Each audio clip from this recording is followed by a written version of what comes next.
पत्रकारांची शिखर संस्था असलेल्या कोल्हापूर प्रेस क्लबच्या वतीनं आज इको फ्रेंडली पद्धतीनं रंगपंचमी साजरी करण्यात आली।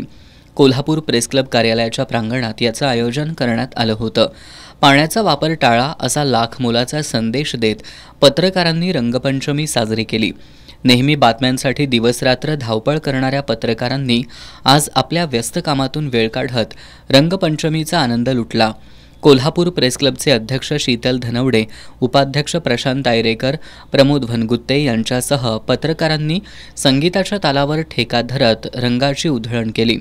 यावेळी पांडुरंग दळवी, श्रद्धा जोगळेकर, शुभांगी तावरे, नयन यादवाड, महेश कांबळे, बाळासाहेब उबाळे, अक्षय थोरवत, जितेंद्र शिंदे, प्रकाश देवणे, संजय देसाई यांच्यासह प्रेस क्लबचे संचालक, पदाधिकारी आणि सदस्य यांनी एकमेकांवर रंगांची उधळण करत एकमेकांना रंगपंचमीच्या शुभेच्छा दिल्या।